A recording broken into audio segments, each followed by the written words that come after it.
Bonjour et bienvenue dans Tapante.info, le podcast. Tapante est un blog qui explore les innovations technologiques et les jeux vidéo depuis 2005 et ce podcast partage le même objectif, mélanger tech et curiosité. On commence par une nouvelle pas très radiophonique. En effet, Elix, le dictionnaire de la langue des signes française, vient de sortir son application mobile. Alors, comme je le disais, c'est pas forcément la news la plus facile à partager ici, mais je vous invite vraiment à aller sur dico.elix-lsf.fr où vous pourrez avoir un avant-goût de ce que c'est un dictionnaire en langue des signes. En fait, vous tapez votre mot en français et vous avez directement accès à une vidéo qui vous montre le signe à faire. Hyper pédagogique, hyper simple et vraiment très très très intéressant. Du côté des services en ligne, on apprend aussi le succès de Teams.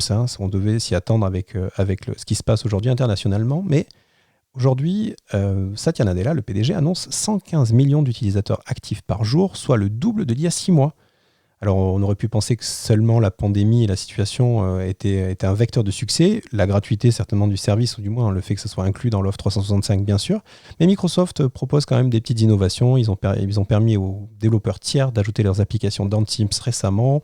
On a vu arriver des modes comme le Together qui simule un amphithéâtre où tout le monde est assis, et ils promettent d'ici la fin de l'année de pouvoir créer des rooms virtuels et donc pouvoir mélanger des groupes, ce qui est indispensable quand vous faites des réunions ou des brainstorming.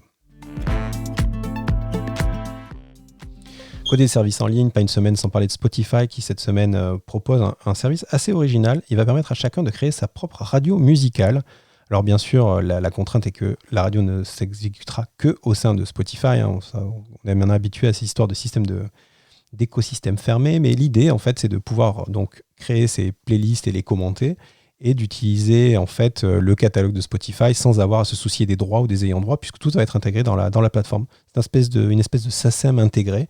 Et donc d'être sûr que tout ça va fonctionner sans avoir à se soucier donc, de gérer les droits. Bien sûr, pour l'instant, rien n'a été précisé sur le fait de partager les gains de la publicité ou des gains générés avec ceux qui créent ces programmes. Du côté de Google, cette semaine, on apprend aussi qu'il verserait entre 8 et 12 milliards de dollars par an à Apple.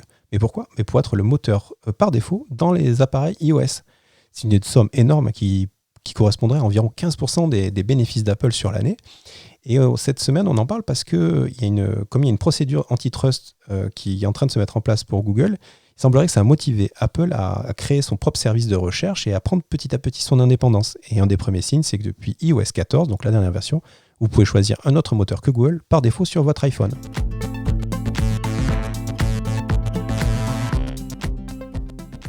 Toujours pour parler des milliards, on apprend aussi que cette semaine a eu lieu la transaction en Bitcoin la plus élevée de l'histoire. En effet, 88 857 Bitcoins ont été transférés entre deux comptes, soit une valeur de 1,15 milliard de dollars. Et ce qui a beaucoup fait rire la communauté, c'est que les frais de transaction ne s'élèvent qu'à 3,54 dollars. Et oui, ça ne fait pas grand-chose. Si on appliquait les frais appliqués par PayPal, les frais de la transaction se seraient élevés à 50 millions de dollars. Chaud.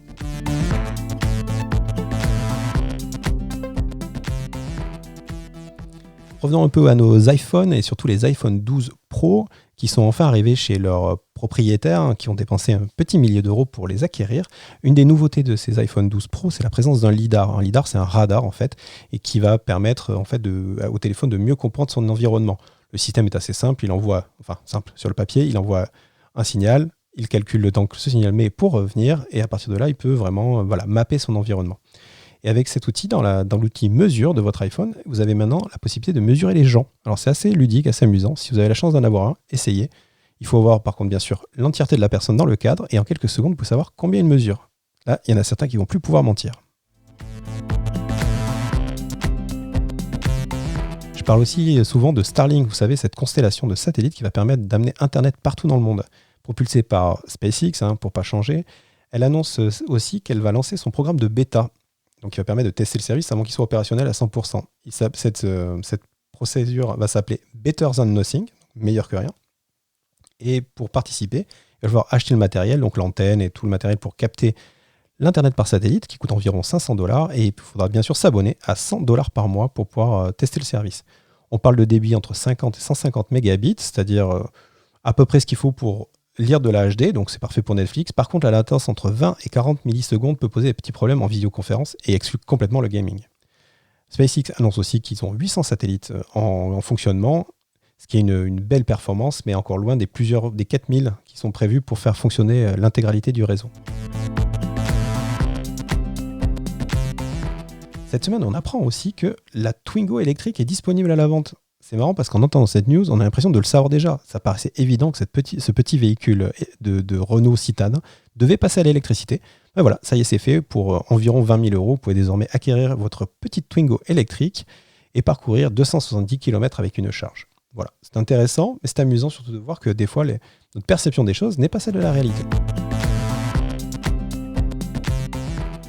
Je parlais de véhicules électriques et c'est aussi Harley-Davidson qui fait parler de lui cette semaine avec un vélo électrique. Et oui, la moto, elle existe déjà, mais récemment, Harley avait décidé de réfléchir à aller sur le terrain du vélo électrique. Voilà, ça y est, on a vu les premières images. Il est assez beau, il est assez stylé, il a des beaux pneus blancs. Enfin, vraiment, il n'y a pas à dire. Il est signé Harley-Davidson avec une batterie bien intégrée, aucun câble visible. Enfin, on sent qu'on est sur du haut de gamme. D'ailleurs, Harley a précisé qu'il serait en vente entre 2 500 et 5 000 $. Donc, vous pouvez commencer à faire vos économies. Côté logiciel, cette semaine, celui qui fait le buzz, c'est Clip and Drop. Qu'est-ce que c'est ? C'est une application de réalité augmentée qui a été développée par 2 Français en 6 mois et qui permet en fait de prendre une photo d'un élément chez vous, qui soit automatiquement détouré et de la coller directement dans l'ordinateur. Ça permet de faire des montages photos absolument dingues en quelques secondes sans aucune compétence de Photoshop. Je vous invite vraiment à tester sur le site clipdrop.co. Vous pouvez le tester gratuitement, vous avez droit à 10 photos clips et après vous pouvez passer un abonnement à 40 € par an pour avoir un usage illimité. Impressionnant. Et bien sûr, pour finir, un peu de jeux vidéo. Donc Cyberpunk 2077 est encore reporté. Donc les amateurs de jeux vidéo attendront le 10 décembre pour jouer à un des jeux qui est le jeu le plus attendu de cette année, qui met le joueur dans les baskets d'un espèce de truand dans une ville futuriste, absolument dingue. Tout a l'air dingue et malheureusement, on va devoir encore attendre. Les excuses sont toujours les mêmes. On préfère finir notre jeu plutôt que vous finir un jeu qui ne soit pas terminé avec des bugs. Bon, voilà. En tout cas, les amateurs sont très, très, très déçus. Du côté de Nintendo, pareil, pas une semaine sans qu'on parle de Nintendo, la surprise est venue du cloud gaming. En effet, ils ont annoncé et mis à disposition cette semaine la possibilité de jouer à un jeu qui s'appelle Control, produit par Remedy, qui est un jeu qui était réservé aux consoles beaucoup, beaucoup plus puissantes, puisque vous le savez probablement, la Nintendo Switch est la moins puissante de toutes les consoles et donc ne peut pas faire de l'HD ou du 4K. Et le streaming peut être une réponse à ça. Et donc c'est ce qu'on peut tester désormais en jouant à Control. Il suffit de télécharger comme si on téléchargeait une petite partie du jeu. Et après le jeu se fait en streaming vidéo, donc sans avoir à installer plus. Moi j'ai testé, mais malheureusement les serveurs étaient saturés, donc j'ai eu beaucoup de lag. Donc c'était pas une très bonne expérience, mais on peut le voir avec d'autres services comme Stadia de Google et Amazon qui se lancent. C'est certainement une partie de l'avenir du jeu vidéo.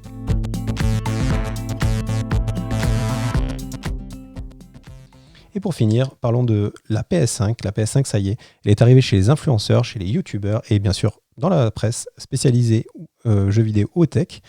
Et en déballant la machine, 2 choses ont fait l'unanimité. La première, c'est que la nouvelle manette fait vraiment des miracles. Elle est une très bonne prise en main, elle a des vibrations, un haut-parleur puissant et des gâchettes qu'on appelle haptiques, dont la difficulté d'appuyer sur le bouton va se faire en fonction du jeu.